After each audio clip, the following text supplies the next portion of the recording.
Okay, we're back. All right, so we're going to use this approach to qualitatively describe the bonding in both in molecules, and typically we're going to limit, or we're typically going to encounter just combinations of two MOs, which is nice because it is straightforward and fairly easy to work through. So again, starting back with dihydrogen.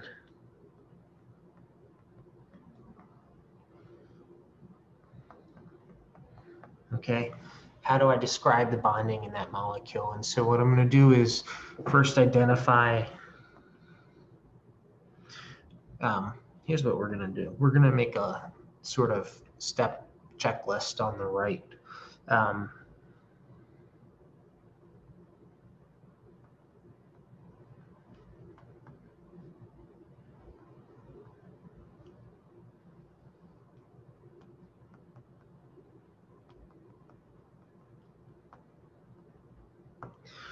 First step is going to be to identify the atomic orbitals of interest. So we have 2 by H1s, okay? And then let's say how many electrons?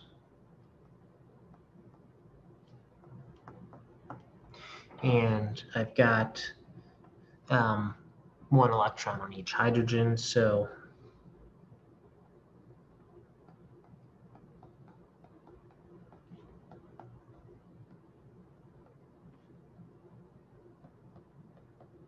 okay. And then you can ask yourself, what is the relative energy of the atomic orbitals?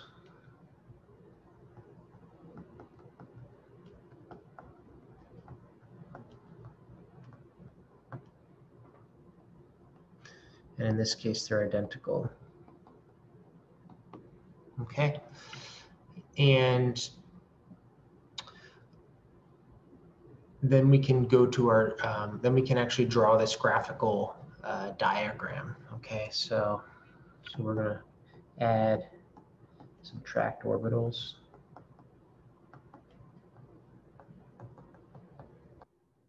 Okay, and this is going to look identical to what I drew on the last page.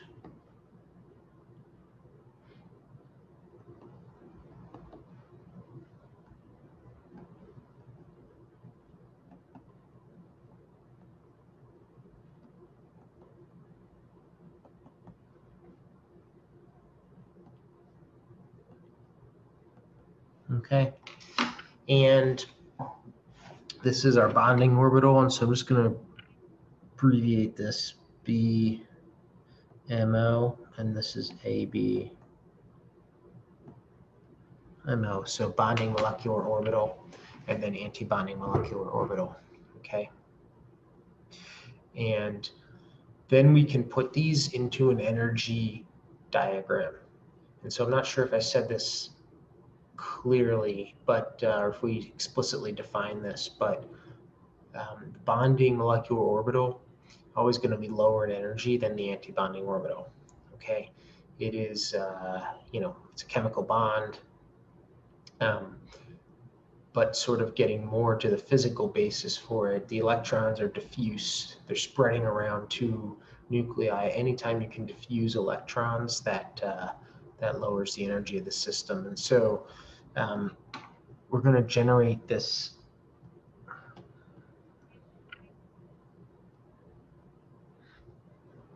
orbital diagram.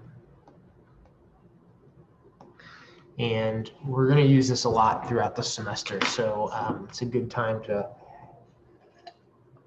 start practicing drawing these out. So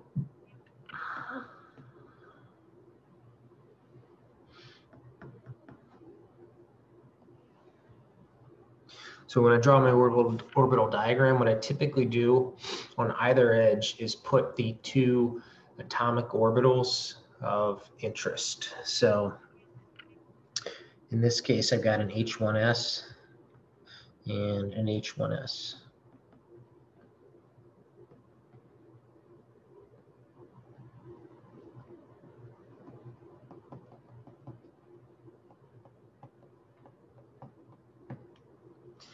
So this is 6, 6. Okay. And then I can add the 2 molecular orbitals that I'm generating by adding or subtracting. Okay. And the key point is that the bonding molecular orbital is always going to be lower in energy than the constituent atomic orbitals, and the anti-bonding will be higher. So I'll put this up here and this down here, okay? And then we can draw in the actual orbital just for completeness.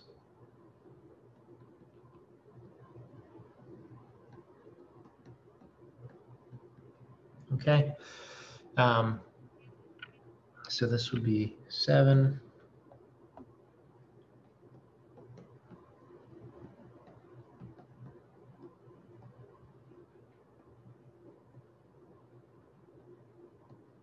Okay.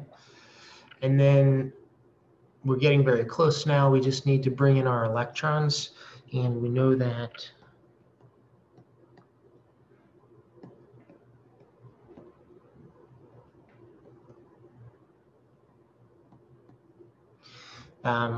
each hydrogen here is bringing in 1 electron, and we can then start to fill our molecular orbitals, and so we can put 2 electrons into that low energy bonding orbital, and then none in the next one up. So remember the Aufbau principle, fill low energy orbitals first, okay?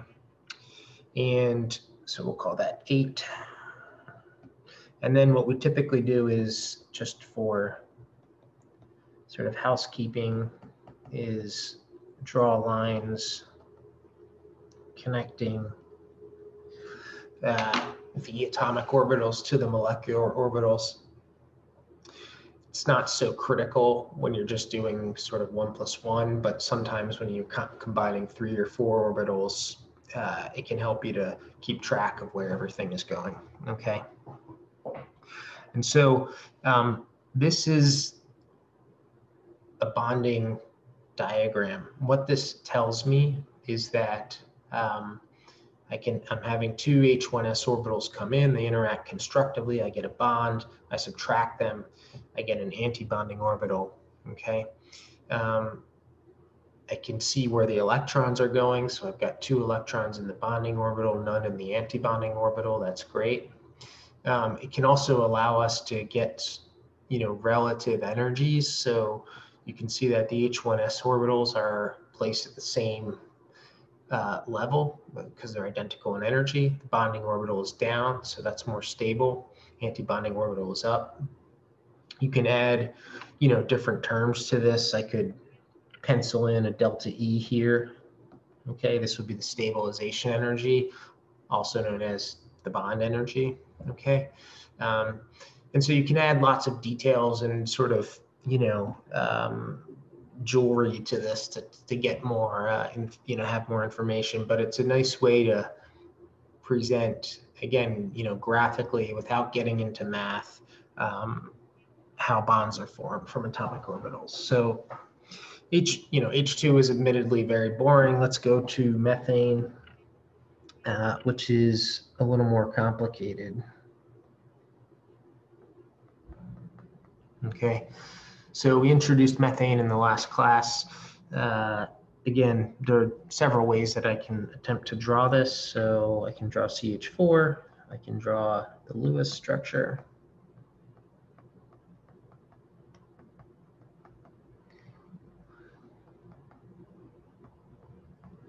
I can draw the line structure.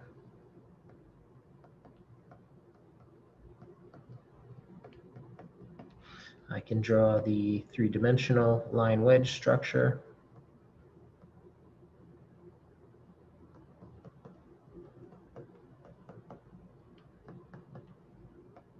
Okay, there are different options. And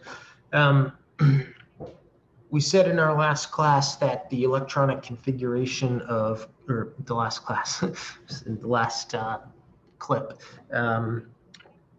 the electronic configuration is 1s2 2, 2s2, 2p x1, 2p y1, and then I'm going to explicitly draw 2p0 to emphasize that that's sitting there as an empty orbital, okay? And we also know that the hydrogen has the configuration 1s1, okay? So we want to allow these orbitals to interact, all right? And there's 2 points that I want to make. So one is that we only care about the valence orbitals. So when you get to these more complicated atoms, we can disregard anything that is non-valence. We refer to these as core electrons, not involved in bonding. Okay. And then we need to, we run into a little bit of a hiccup here. So I know that methane has 4 hydrogens. Okay. They're all bringing 1 electron to the table. And so what I need for my carbon atom is 4 orbitals that each have 1 electron in them, okay? And in the current state, we don't have that scenario. So I have 2px1, 2py1. Those are the only half-filled orbitals, so I could only make 2 bonds. And we know from experiment that's not the case. And so what do? And again, this is where this is probably going to feel arbitrary and almost make believe, and that's because it is. We're going to apply what we call hybridization to these orbitals, and this is a model that allows us to talk about the bonding. It's consistent with experiment.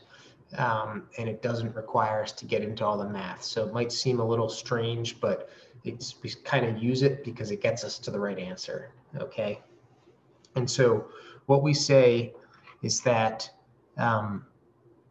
in the bonding in methane, when we're going to build this orbital diagram, we're first going to bump an electron from the 2s orbital to the 2pz.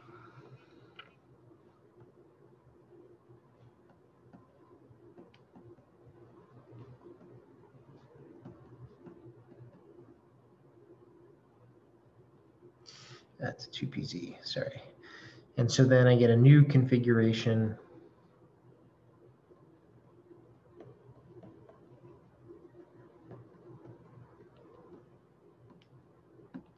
2px, 2py, 2pz1, okay, and 2s1. And so now I'm getting closer because I've got 4 half-filled atomic orbitals, okay? I could allow them to come in and interact with my H1s orbitals, all right? But we need to do one more thing, which is that we're going to hybridize them. So remembering that each of these orbitals is a mathematical function, I can combine these functions to get new functions. I can combine the orbitals to get new orbitals. And so I'm going to take these valence orbitals and put them together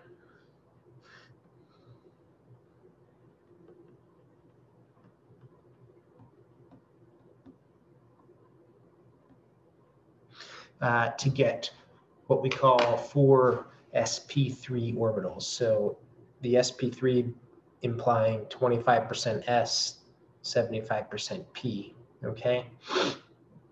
And you know, this is almost like it's the same principles of molecular orbitals apply here. So number of molecular orbitals out equals number of atomic orbitals in, number of hybrid orbitals out equals number of atomic orbitals in. So if I'm putting a total of 4 AOs in, I'm going to get 4 hybrid AOs out.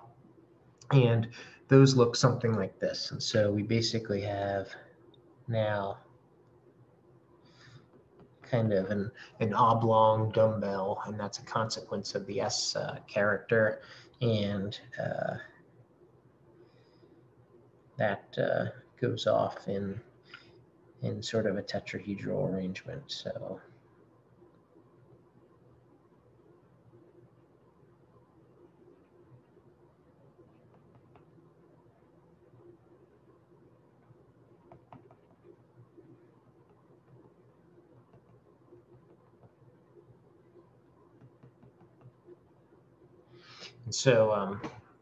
it's not my best work, but basically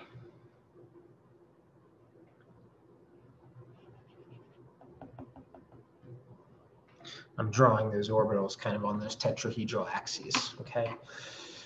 And so now I've got 4 identical orbitals. They're each half filled. I have 4 H1s orbitals. They can all interact. And that gives me a nice bonding situation. So let me just move on to a clear board here in order not to get too cluttered. So again, if you go back to the sort of checklist that I gave you,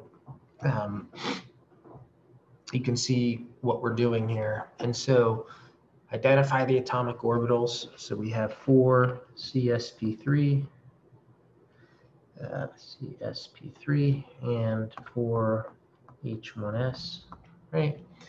And we can pencil those in.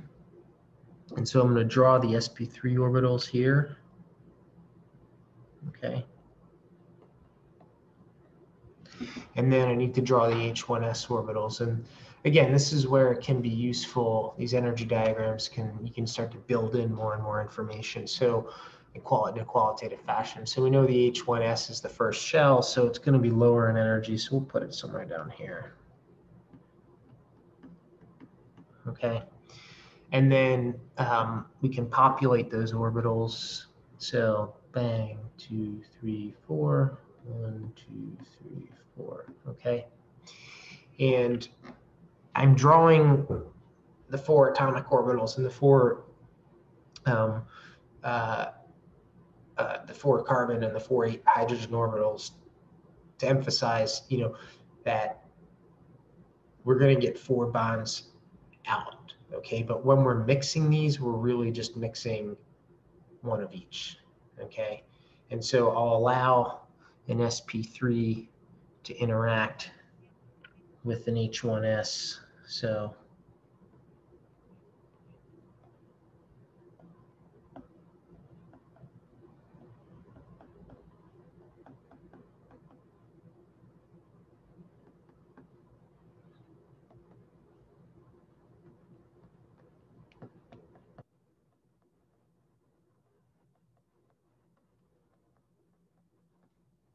okay, and you get 4 bonding and 4 anti-bonding orbitals out. And because, what goes in, the AOs are all of identical energy, the resulting bonding orbitals are the same. Again, that's nice and consistent with experiment, okay? And so I can then populate, and you can see everything is in the bonding orbitals. That's great. If you wanted to draw out these orbitals derived from, these bonding orbitals derived from hybrid orbitals, they would look something like this. So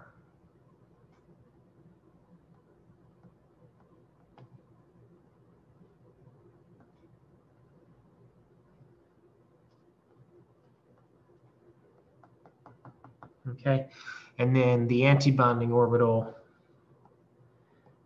would look something like this.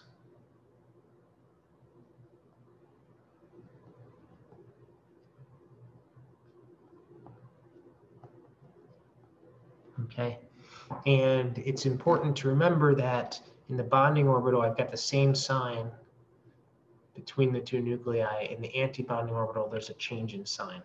Okay, and I just want to say one more thing which relates to the shape of these molecular orbitals.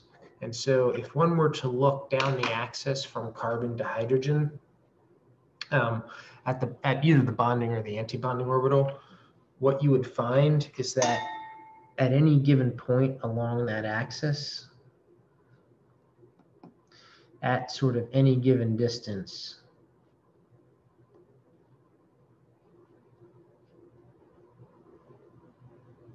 the orbital is the same. And so it's not a great drawing, but basically these orbitals have cylindrical symmetry with respect to the bonding axis. Okay, so yeah, so right. This is actually useful. So here's a yoga mat, carbon, hydrogen. If you turn it and it's wound neatly, which it's not, if it's wound neatly, and you were to look at any, the bonding axis is right down the middle. If you were to look at any point along that axis and extend out, it would be the same going this way or going that way. So it's symmetrical with respect to that axis. And we have a special name for that, and that's called a sigma orbital.